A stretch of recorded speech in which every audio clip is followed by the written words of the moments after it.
Hey everyone, Microsoft Sam here. I know we are all getting bored with the creepypastas, as much as you all are. But we would return to it, since it is the new year and Harold wasn't sure he would release that bugsnax video he did previously, since he hasn't yet beaten Ocarina of Time N64, since his recent episode of Game Room, the lazy fucker. But I digress. Today we have a rather heartbreaking Pokepasta outside that depressing Red Rescue Team hack pasta done long ago, known as Loss of Purpose for episode 48 by an unknown or anonymous author. Back to you, Harold. Loss of Purpose by an unknown or anonymous author. Content warnings include depression and suicide. I hope you all enjoy. Recently, I have gone back into the Pokemon series. I have played all of the games except for Red and Blue. I was having a hard time getting a copy. None of the local video game stores had any new or used copies, and my parents wouldn't allow me to use eBay.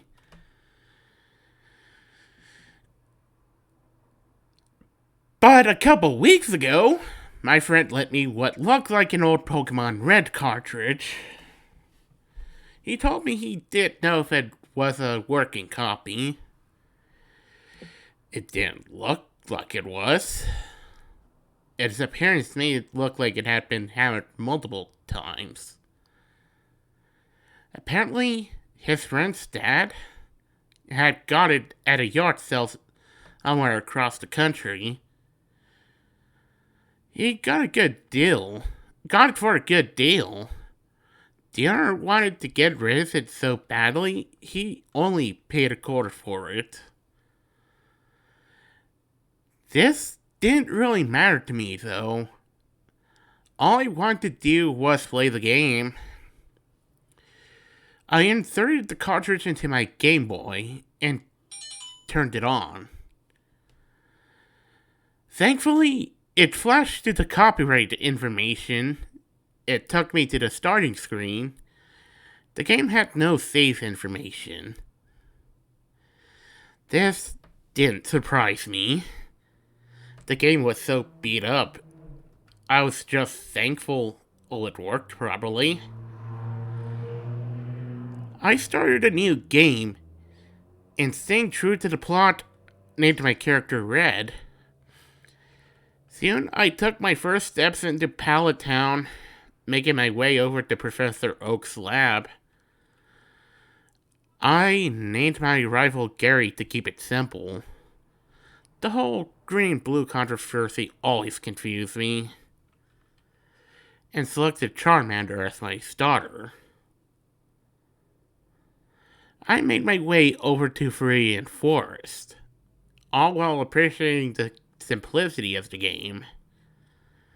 Soon, I was initiated to my first real Pokemon battle, easily winning with my Charmander. The screen returned to the normal feel of the forest, but instead of letting me walk away, the bug catcher prompted me into a conversation. Now I shall stand forgotten. This statement confused me quite a bit. I tried to talk to the bug catcher again, but he wouldn't respond. Was this some part of the plot restricted to Pokemon Red? Shaking the idea off, I continued on. Every trainer I met said that after I battled them, reaching the exit to the Viridian Forest, I exited and re-entered to attempt to speak to the trainers once again. They did not respond, but something had changed about their position. They were all facing to the right. I proceed to my first gym battle, and won, and with a bit of effort. After the battle, I expected the gym leader to say the same words as the previous trainers, but instead, a box popped up with that read these words: "Having served my sole purpose, I shall rest in silence." Then, surprisingly, he made his way out of the gym. I quickly walked out of the gym after him to try to see where he went, but he was nowhere in sight. I went back into the gym, and he wasn't back in there either. In fact, none of the preliminary trainers were there. I rushed towards Earth Reinforced, and upon entering, I noticed all of the trainers within it were gone. I continued on with the game, receiving eerie responses after every battle. After I had finished an area, they all faced the direction that it was usually due east. After I defeated the gym leaders, they gave me the same responses as the first and walked out of the gym. The only time the response varied was when I faced Gary, who replied with, "I still have a purpose." Soon, I arrived within the vicinity of Lavender Town.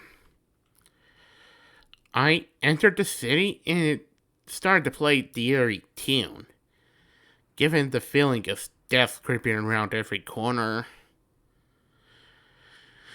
But as I walked into the town, what I saw was much more frightening. The whole layout of Lavender Town had changed. The whole of the city was uprooted and replaced with a horrifying sight. Around the ground, there were multiple skulls.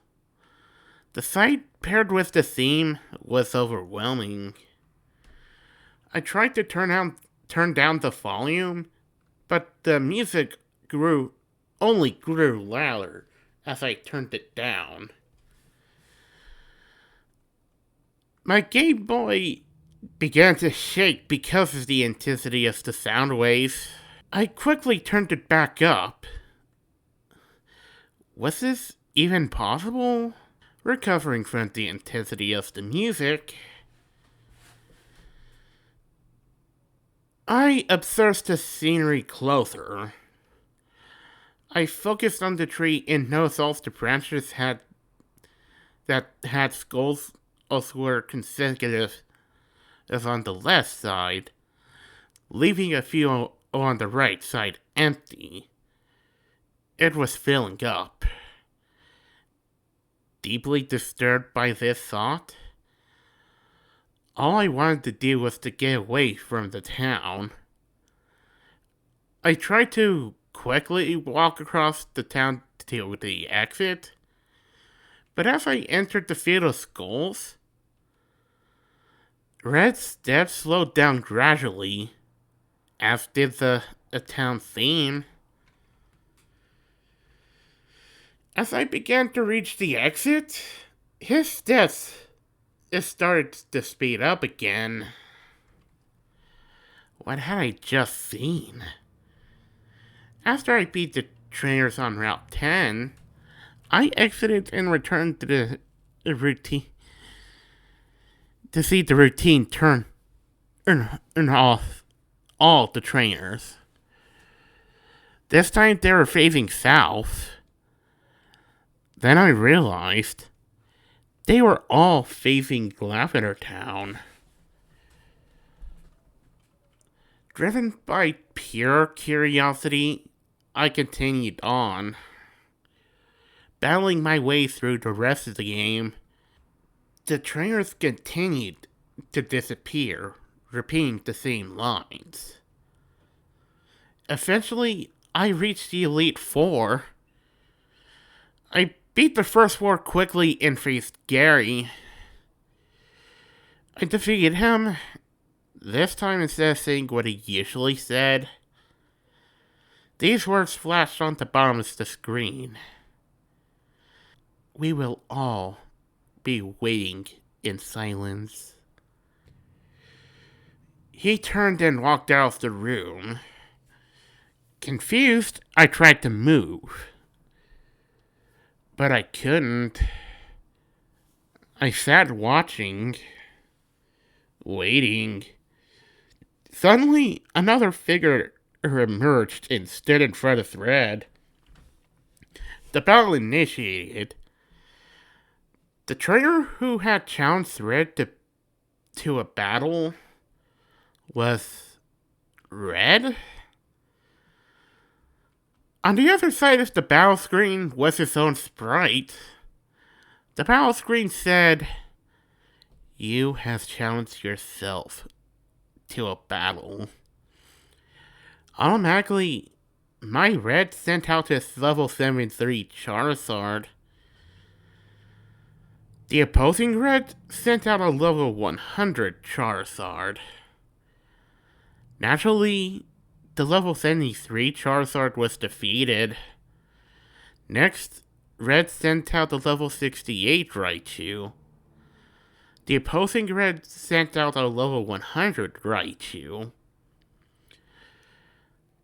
The other Red had exactly the same team as my Red, except more powerful. He wiped out my Red's team. The screen returned to the view of the two Reds standing face to face. Words appeared on the bottom of the screen. Red was talking. Your purpose has been served.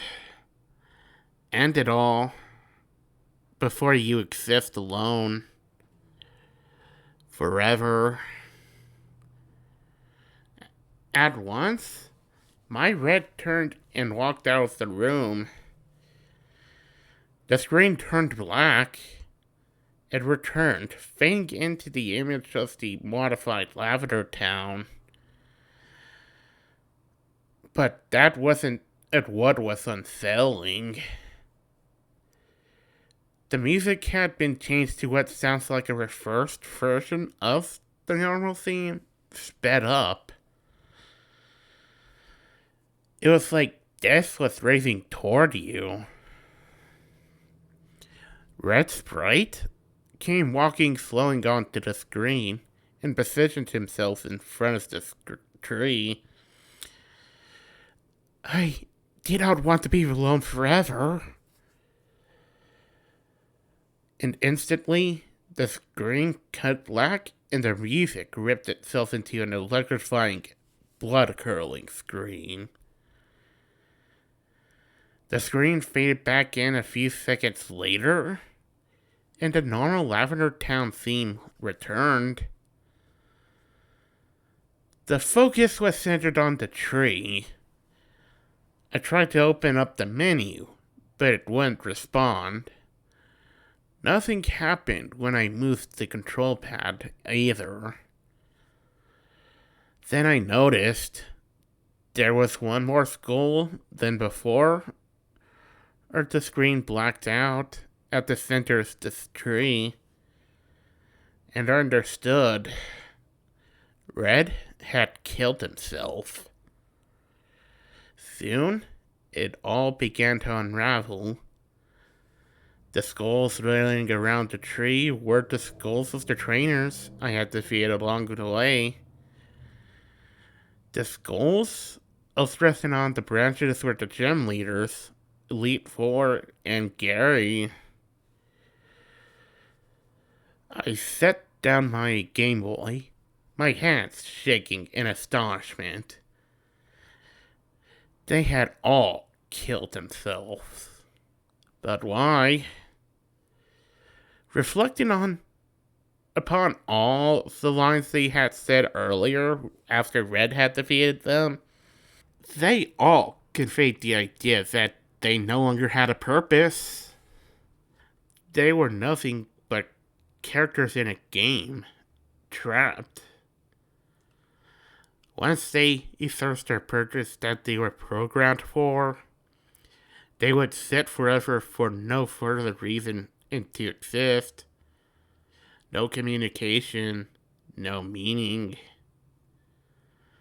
If you think deeply about it, it's worse than hell.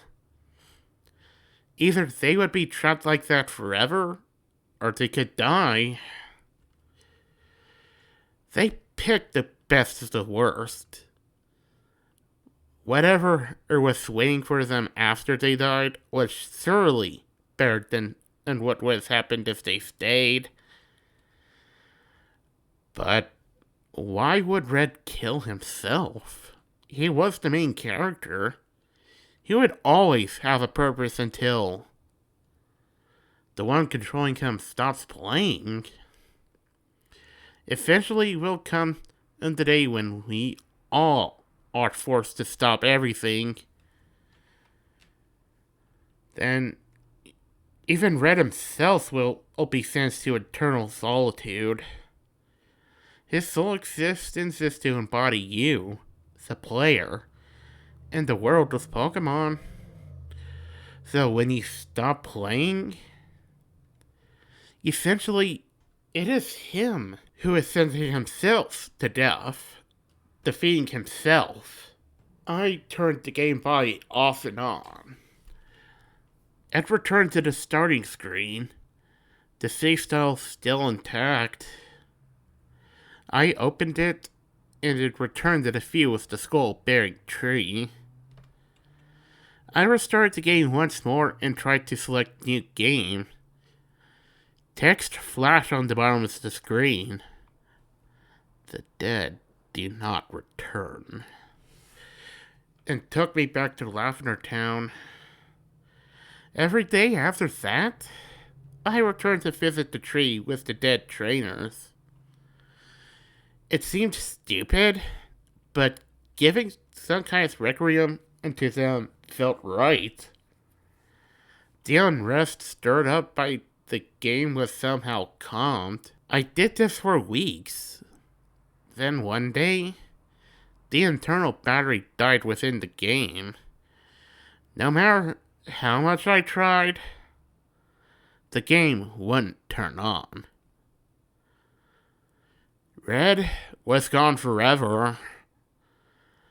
And when we cannot access our memories, there we have truly died.